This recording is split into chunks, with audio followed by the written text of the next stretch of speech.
In this video, sumama tayo sa road test ng bagong rebat na Hino bus ng GP Florida. Dito, mismong may-ari ng GP Florida ang magro-road test ng kanyang bagong rebati na unit.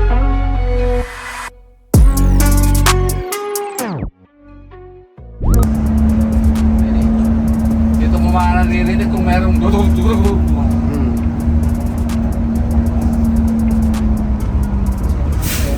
Nitong nakarang araw lang, naaya tayo na sumama sa road test ng bagong rebat na Hino RM ng GP Florida. Tuloy-tuloy ang programa nila na i-upgrade ang kanilang buong fleet para makapagbigay ng maganda at komportableng bus sa kanilang mga suking pasahero. Majority ng kanilang fleet ay from Hino na made in Japan, specifically ang model na Hino RM. Wala pa sa lifespan ng mga bus na ito ang pagre-retiro. Almost 10 years pa lang, kaya naman in-upgrade na nila ang body nito. 15 years ang lifespan ng isang bus dito sa Pilipinas, kaya mahaba-habang biyahe pa ang lalakbayin ng mga Hino nila. Sa 10 years, wala pang bukasan o top overhaul ang mga makina nito. Iba rin talaga ang made in Japan, ika nga. Sumama tayo sa road test nitong katatapos lang na unit sa production line. At ang mismong may-ari ng GP Florida ang magro-road test. Sinisigurado niya mismo na lahat ng lalabas na unit ay safe, maayos at walang backchop. Kumbaga, siya ang final touch sa lahat ng units nila. Saan ka naman makakakita ng ganitong bus company na mismong may-ari ang nag-check ng kanilang unit?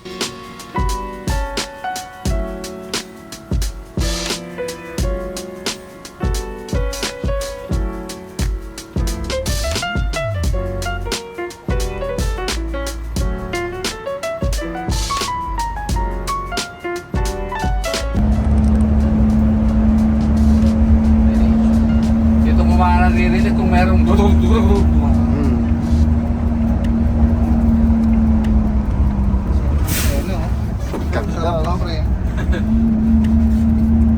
Tutulog kasi yung konduktor eh. Ang bigla. Foot brake. Punta, hindi ito pwede. Yan ang maganda sa Hino, yung manibela niya kahit ano lang eh, nakaganyan ka lang oh. Dito ako bilib sa manibela niya talaga. Kahit gaano yun, tignan mo pagka nagkakabig ka lang ng ano, parang wala kang ano. Oh. Tignan mo na magalaw na yan kung tutusin oh, pero tignan mo naman yung manibela niya oh. Stable na stable sir, ano? Stable pa rin oh. Hindi yung, siyempre yung mga China kasi may kunting, parang ano. May play pa siya.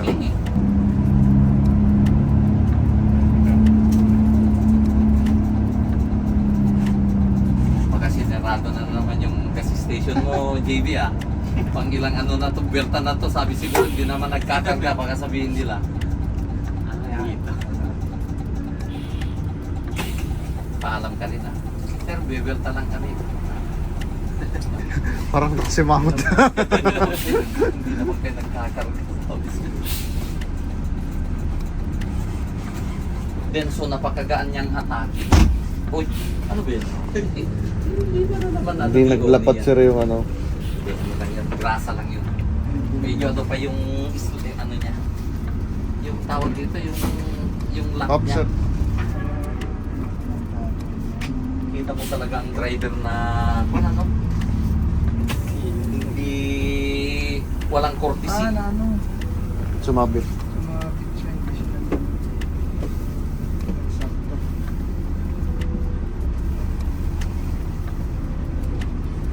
Ano mo dati ba eh? Oh, Brian na yun. Brian yun ah. Bakit saan uuwi? Kaya ako, Concepcion. Ay, Concepcion. Ah. Social Capital dito. Okay, suda na gito pa yun eh. Oh, diba? Tarapaga dito. Wala na yung kuya na yun. Naglapas na. Tapos, kung saan yung tumasin din yung kuha na nagputatay. Nga nagkuhang sipot. Kimpot na yung Tijuana, lak na.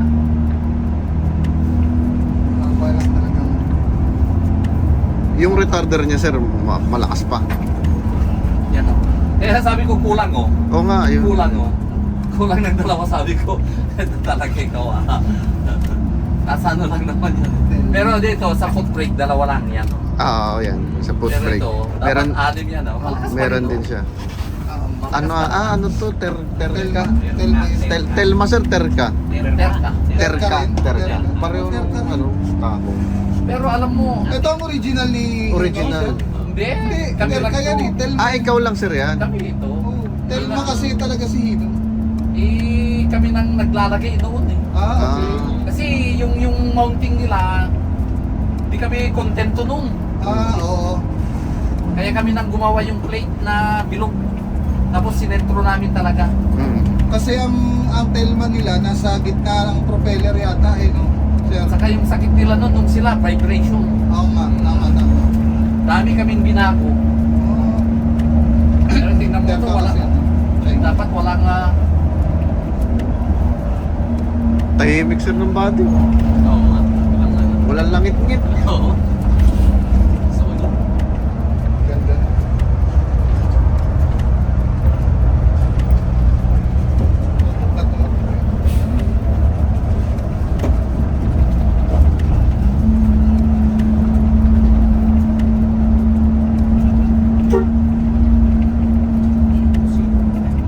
ang maganda lang sa Hino, kahit walang retarder, kasi originally wala naman retarder ang Hino na RM2P eh. Tama. Oo, sir. Oo nga. Kaya niya. Engine Oo. brake ka. Oo, kaya niya. Oo, Pero kasi iba pa rin pag may retarder, yung tipid ng brake lining. Brake Tama, lining. sir. Pero kahit tanggalin mo yung retarder, pwede pa rin eh. Pwede Mm. naman sir, engine brake lang. Oo, wala. Tinanggal namin lahat ng engine brake. At tinanggal mo rin, sir. Ayaw namin. Sa totoo lang, lahat ng ganun? engine brake ng Hino, kahit bago, tinatanggal na namin. Bakit, sir? Nagkakaproblema sir. Ano, dali mo yung turbo. Ewan ko ba kung Kasi sa turbo. Lalo niya yung turbo. Oo, impeller ng turbo sir. Nasisira. Kasi magkalapit lang yung turbo at saka ano eh, turbo at saka yung ano niya, exhaust. Exhaust niya yung butterfly ng exhaust. Hindi butterfly niya eh, parang yung ano ng gear na lamat padila. Parang tinutulak niya pataas. meron yung ano yun eh, parang boom na ano no. O parang boom na parang shock siya na Pinaalam naman namin sa kanila. At least, hindi kami gumagamit ng exhaust brake nitong Hino. Kaya nilagyan na lang namin ng retarder. Okay, At least yung makina, relax na relax. Hindi yung nasasakal pag nagpreno. Tsaka mas malaki ang problema mo kung turbo ang masira eh. Kung turbo sir ang masira, mas malaki ang gastos mo. Oo, at saka alalahanin mo na lang yung hangin na papasok sa isang katawan na bitin. Pipigilan. Pipigilan mo. Parang ganun din ang makina eh. Tama. Aralin mo yung kung kunti yung papasok. Tama naman, kinontrol mo yung pasok. Ano mangyayari sa katawan mo, sa makina mo? Tama. Kulang yung hangin. So, tinanggal natin. Tingnan mo ang mga makinang titibay. Ganda naman. Kinokondemn namin yung relay eh. Tapos nilalak na namin yung mga butterfly niya. Okay. So hindi nyo naman tinanggal, lock lang sir. Yung lock lang. Opo. Oo. So far naman, tignan mo naman ang tagal ng mga, pati yung thermostat noon. Sir. Di ba ayaw nilang tanggalin noon? Wala, kami nag-insist noon. Ni-insist namin noon. Iba naman yung temperature doon, malamig doon. Tama. Sa atin, mainit. Diyan nga kami nagkatalo ng Daewoo noon eh. Ayaw nilang tanggalin. Sige, pag masira yung makina, sagot na ano, sabi namin. Hanggat sila rin nagtanggal lahat.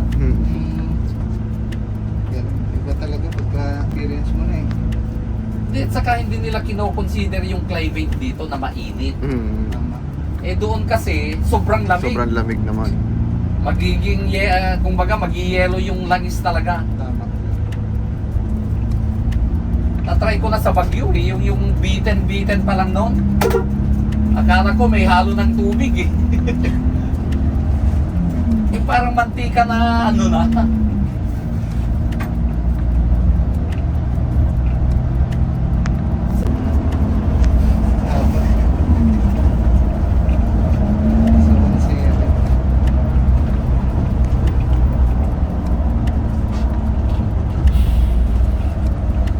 Ginawa lang namin 1 and 2 kasi, pag umuulan, Ano nangyari, sir?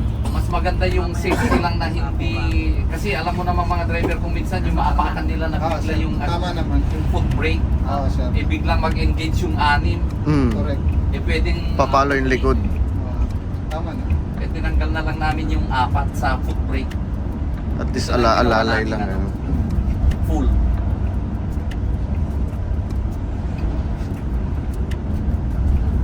Pa-check that, tumudat na tiklat sliding natin, wala. Check that to di Manila. Sudan to. Akin nag-tuklats na. Ilan ang perahe ng alternator nito, sir? Ay, hindi ko alam kasi walang basta Kaya naman lahat ng ano? Kaya. Kaya. kaya lahat yan. Basta hino. Nasa yung Laki, no? alternator niya eh. Kasi isa lang eh. Ilang Laki. ilang 100 sa unit. 200. mataas yung ng 180 hino. ang usually. 180 talaga. 180 lang yung mo. Paano yung ng hino? Isa lang eh. Sa kamatibay. Oo, original pa rin, sir eh. Hindi kami nagdadagdag pag sa hino eh. Okay.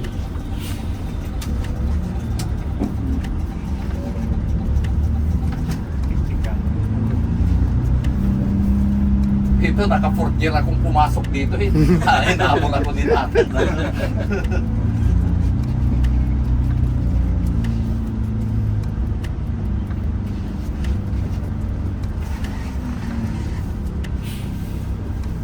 Pasyon din kita. Ano ba?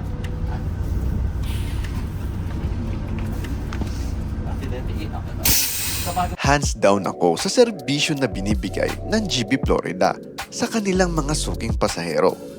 Tuloy-tuloy ang pag-iisip ng may-ari sa pag-upgrades ng kanilang mga buses. Gaya nito na aakalain pa nating locally made lang ang body na parang imported na rin. Na dating regular 2x2 seats lang at ngayon upgraded na with individual TV per seats at may CR pa. Saludo tayo sa may-ari ng GV Florida. Tinitiyak talaga niya na makakapagbigay sila ng komportable at safe na biyahe para sa kanilang mga suking pasahero.